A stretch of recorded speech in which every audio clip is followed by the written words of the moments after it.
기도드렸습니다. 아멘. 예, 우리 앞뒤 좌우로 한번 인사해 볼까요? 참 잘 오셨습니다. 예, 은혜 많이 받으십시오. 오늘은 하늘로 가심을 본 그대로 오시리라 라는 제목으로 함께 말씀을 나누고자 합니다. 지난 8월 여름의 뜨거운 아스팔트처럼 뜨거운 한 사건이 대한민국을 강타했습니다. 대한민국뿐만이 아니라 세계 열강이 이 사건을 주목한 사건이 있었습니다. 어떤 사건이죠? 그 사건은 바로 북한과 남한의 무장 대립 사태였습니다. 목침질의 사건을 시작으로 8월 한 달간을 뜨겁게 달구며 진짜 전쟁이 나는 것은 아닌지 걱정을 하는 사람들이 많아지고 웬만한 사건도 끄덕없었던 대한민국의 증시마저 내려앉았던 일이 있었습니다. 이 일 때문에 진짜 전쟁이 나겠구나 하는 생각도 들게 되었습니다. 하지만 다행히도 우리의 우려처럼 전쟁은 일어나지 않았고 8.25 합의로 사건은 일단락되어 우리 놀란 가슴을 쓸어내릴 수 있게 되었습니다. 또 시간이 지나서 또 이런 불안과 또 위협이 벌써 잊혀지지는 않았는지 모르겠습니다. 이러한 국가적 사태, 전 세계적인 위기 가운데서 우리는 또한 새로운 희망을 하나 발견했습니다. 어떤 희망이었죠? 그것은 전쟁이 임박한 그 순간에 전역을 앞둔 우리 군인들이 이 사태에 대해서 숨거나 도망하지 않았으며 또 전역까지 미루며 당당히 맞섰던 그 사건을 우리가 볼 수 있었던 것입니다. 약 80여 명의 젊은이들 덕분에 우리는 우리나라를 우리 젊은이들이 이끌어갈 이 대한민국의 다음 시대를 조금은 기대할 수 있게 되었고 그 덕분에 또한 우리 조국에 대한 우리의 생각도 다시 한번 해볼 수 있는 귀한 시간이었다고 생각이 듭니다. 그들의 행동들이 우리에겐 큰 감명을 주었습니다. 왜 우리에게 이렇게 큰 감명을 준 것이죠? 그것은 청년 실업, 3포 세대, 5포 세대 등 이 사회가 청년 시기를 우려하는 목소리가 커져가는 이때에 아무것도 모르는 철분지인 줄만 알았던 이 대한민국의 젊은이들이 나라를 생각하고 자신의 본분에 충성하여 그 충성을 다하는 모습, 이뿐만 아니라 목숨까지도 아끼지 않는 이 모습이 우리에게 감명이 되었던 것입니다. 우리 성도님들은 이들을 보면서 어떤 생각들을 하셨습니까? 저는 이 전역을 연기한 젊은이들을 보면서 하나님을 믿는 사람들도 이렇게 행동해야 되겠구나라는 생각을 하였습니다. 우리가 하나님의 군대라면, 영적인 군대라면 믿는 사람들은 주의 군사니라는 찬양만 할 것이 아니라 이젠 우리가 행동으로 우리의 충성과 우리의 믿음을 보여줘야 할 때라고 생각되어집니다. 우리 믿는 사람들은 이 젊은 병사들과 같은 모습이 되어야 할 줄로 믿습니다. 복음을 부끄러워하지 않고 당당하게 떳떳하게 맞서며 죽음까지도 불사하는 믿음을 우리가 지녀야 할 줄로 믿습니다. 우리의 이 믿음을 통해서 기독교의 다음 세대, 또 다음 세대를 향한 기대와 또 믿고는 있지만 확실한 믿음 없이 신앙생활을 하는 자들과 또 세상에서 기독교를 비판하는 자들에게 다시 한번 하나님 나라에 대한 소망을 북돋을 수 있는 우리의 믿음, 우리의 신자의 삶이 되어야 할 줄로 믿습니다. 우리는 이런 위협과 정말 마지막 때와 같은 이런 시절을 살아가면서 우리가 정말 이 시대를 살아가면서 가져야 될 믿음에 대해서 너무나도 잘 알고 있지만 이 시간 다시 한번 그 믿음에 대해 생각해 보고자 합니다.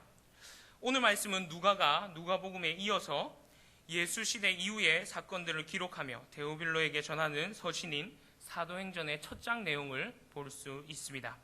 누가복음에서 예수 그리스도에 대해 자세히 적어 보냈던 누가는 이제 예수님의 부활과 승천 후 초대 교회의 사도들을 통한 성령의 역사에 대해서 데오빌로에게 적어 보내는 것을 우리가 볼 수 있죠. 예수님의 마지막 지상명령이 담겨있는 이 본문은 신자들의 마지막까지 행하고 믿어야 되는 것에 대해서 명백히 기록하고 있는 모습을 볼 수 있습니다.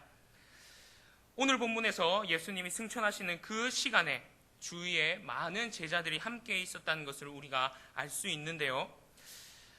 예수님이 승천하시는 이 마지막 순간을 함께한 제자들, 하지만 제자들은 그 순간까지도 예수님의 깊고 깊은 뜻을 헤아리지 못했습니다.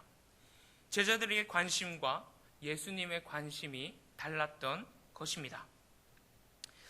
제자들의 관심과 예수님의 관심에 대해서 한번 생각해 보도록 하겠습니다. 제자들은 어떤 것에 관심을 두고 살고 있었을까요? 예수님이 부활하시며 그들 앞에 다시 나타났었지만 그들의 관심 어디에 있었을까요? 누가의 기록에 따르면 예수님께서 부활하시고 제자들과 함께 40일을 지내시며 예수님께서는 그들에게 하나님의 나라에 대해서 전파하셨습니다. 그리고 예루살렘을 떠나지 말고 아버지께서 약속하신 성령을 기다리라고 말씀하시죠.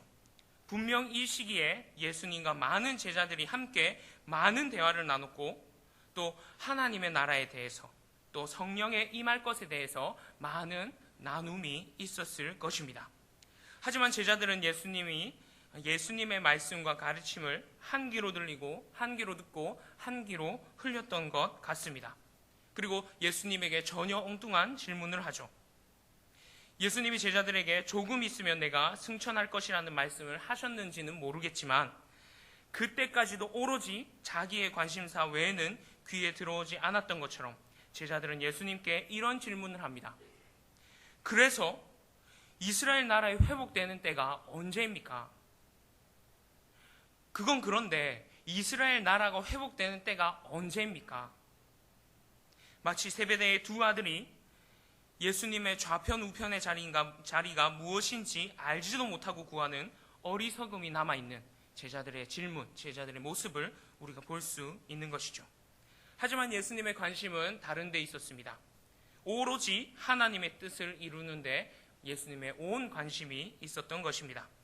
마지막까지 예수님께서 제자들과 함께 있으면서 하나님의 나라의 일을 말씀하셨다고 기록하고 있습니다.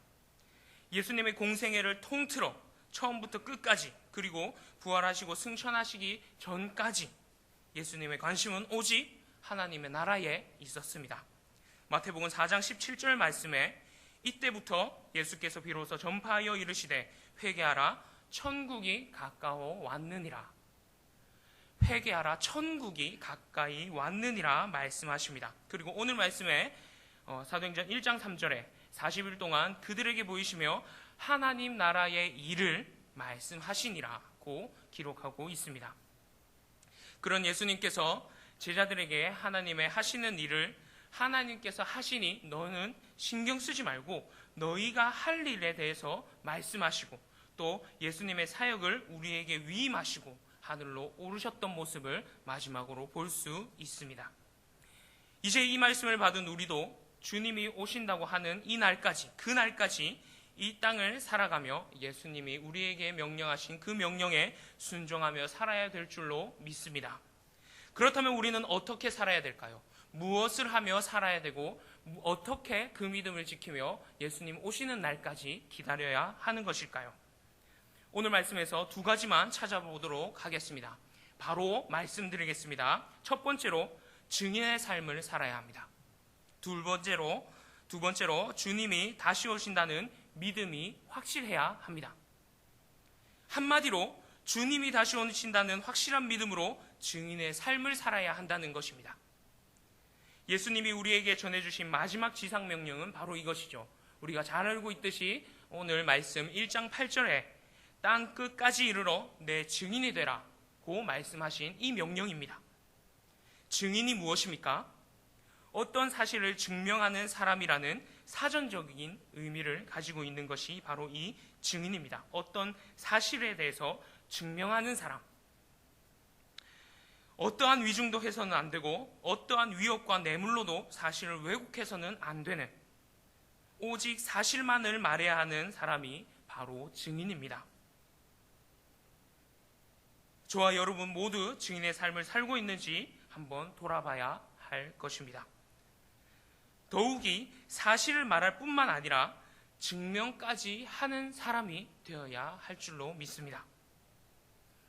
우리가 하나님의 나라가 다시 오실 것이라는 사실뿐만이 아니라 이 사실을 증명하는 삶을 살아야 한다는 것입니다. 또한 우리가 무엇보다 하나님의 나라를 사랑하고 하나님의 나라를 갈망하는 모습이 있어야 될 것입니다. 우리가 하나님 나라에 대해서 기대하지 않고 우리가 하나님의 나라에 대해서 믿지 않는데 우리가 무엇을 전파하며 무엇을 증명할 수 있겠습니까? 80명의 청춘들은 전역을 연기하면서까지 자신의 행위로 조국에 대한 자신들의 충성을 나타냈다고 말씀드렸습니다. 그렇다면 우리 믿는 사람들 또한 하나님의 나라를 위한 충성을 나타내야 합니다. 그렇게 함으로 아까 말씀드렸던 것과 같이 우리를 통해서 믿지 않는 사람들조차도 하나님에 대해서 다시 한번 생각해 볼 수 있는 우리의 모습이 되어야 하는 것이죠. 우리조차도 예수 믿는 일을 부끄러워하고 확신하지 못하고 믿음이 없어 세상 이치를 쫓아서 살아간다면, 또 제자들처럼 아직 세상 가치를 두고 이 세상 것으로 마음을 채우려고 한다면 우리의 믿음과 삶은 그 누구에게도 아무런 영향력을 끼칠 수 없을 것입니다. 또한 예수님의 올라가신 그대로 오실 것을 믿고 참고 기다려야 합니다. 하나님 나라가 완전히 임하는 날이 분명히 오실 것이라는 말씀 그대로를 믿고 그대로 기다려야 합니다. 혹시 영화 암살이라는 영화를 보셨습니까?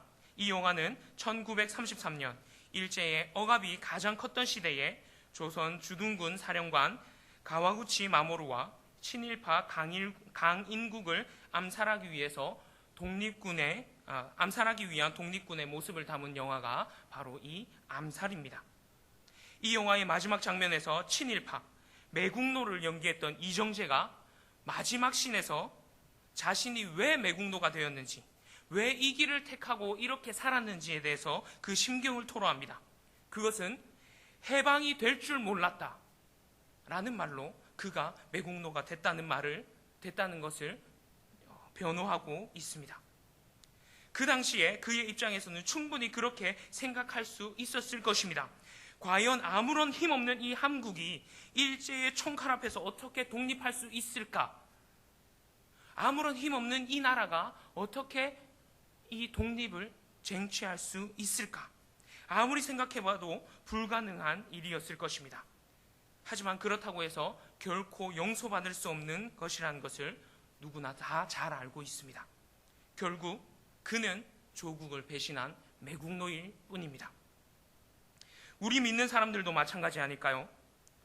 예수님이 오시는 그날에 난 예수님이 진짜 오실 줄 몰랐습니다 라고 말을 한다면 이 말은 결코 용서받을 수 없는 말입니다. 이유와 변명이 될 수 없는 말입니다. 우리가 하나님의 말씀이라고 믿는 이 성경에 예수님께서는 분명 하늘로 올라가신 그 모습 그대로 오신다고 말씀하고 계신데, 그렇다면 그런 줄로 믿고 그 믿음을 지켜야 하는 것이 옳은 일일 테죠. 믿음에 파선하는 일이 생기지 않도록 우리의 선한 싸움, 선한 믿음의 영적 전쟁을 날마다 싸워야 합니다. 정말 그때 우리가 주님 오실지 진짜 몰랐습니다, 천국이 있는지 몰랐습니다 라는 말로는 도무지 변명이 되지 않습니다. 그때는 이미 돌이킬 수 없는 때가 온 것입니다. 사람들이 마땅히 우리를 그리스도의 일꾼으로 여기고 하나님의 비밀을 맡은 자로 여겨야 합니다. 그리고 그 비밀을 맡은 자에게 구할 것은 충성이라는 것을 명심하시기 바랍니다. 디모데후서 2장 4절 말씀에 병사로 복무하는 자가 자기 생활에 얽매이는 자가 하나도 없나니 이는 병사로 모집하는 자를 기쁘게 하려 함이라고 바울은 말씀하고 있습니다. 우리가 그리스도의 병사라면, 그리스도께서 우리를 병사로 모으셨다면 우리는 그를 위하여 우리의 삶에 얽매이지 않고 오직 그 선한 싸움을, 영적 전쟁을 준비하는 군사가 되어야 할 줄로 믿습니다. 하지만 그렇지 않는 삶을 산다면 우리가 과연 하나님의 군대라고, 하나님의 군사라고 말할 수 있을까요? 고린도전서 9장 25절에서 27절까지의 말씀 우리 함께 한번 찾아보기를 원합니다. 고린도전서 9장 25절에서 27절 말씀입니다. 우리 마지막으로 이 말씀 함께 찾아보고 말씀을 맺도록 하겠습니다. 고린도전서 9장 25절에서 27절 말씀.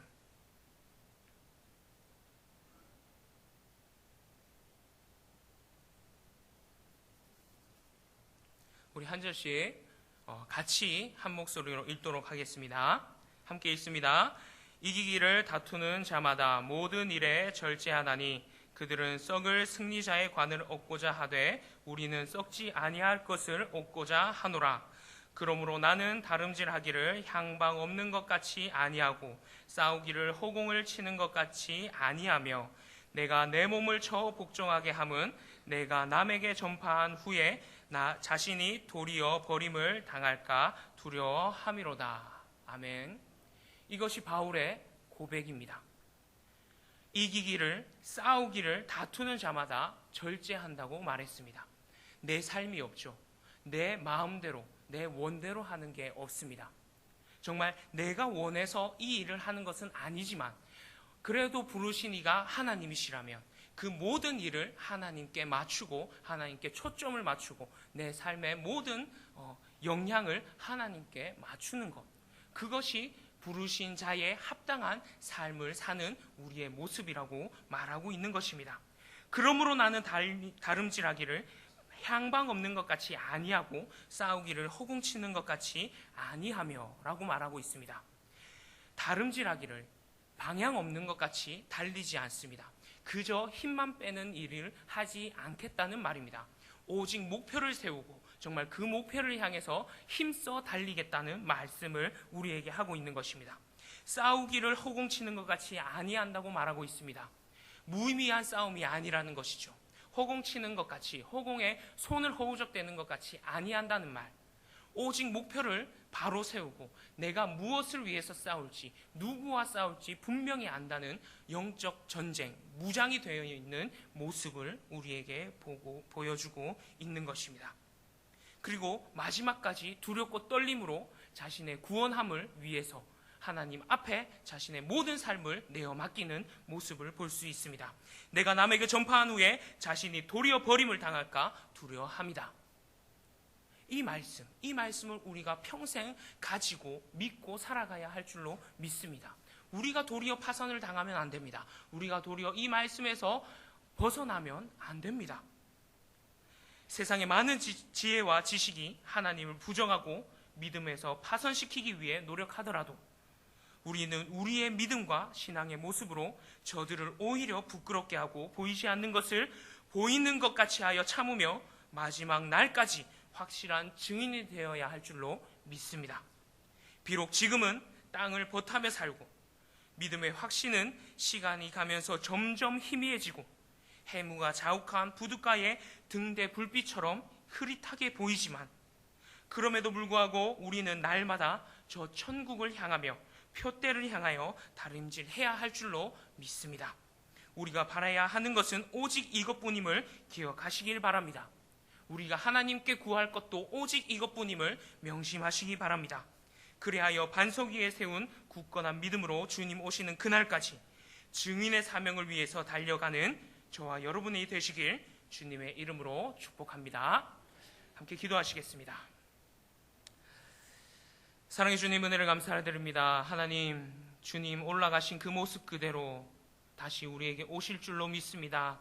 하나님, 그 시간 그날까지 우리가 믿음에서 파선하지 않고 정말 이 믿음에서 이탈하지 않고 오직 이 믿음 지키며 주님 오시는 날에 잘했다 칭찬받는 충성된 종이라고 칭찬받는 아버지 우리의 모습들이 될 수 있도록 은혜를 베풀어 주시옵소서. 우리의 모습이 향방 없는 자와 같이 하지 않도록 하시고 정말 마지막까지 최선을 다해 주님의 말씀, 주님의 명령, 우리가 증인의 삶을 살 수 있는 우리 삶들 될 수 있도록 은혜를 베풀어 주시옵소서. 감사드리며 예수님의 이름으로 기도드렸습니다. 아멘.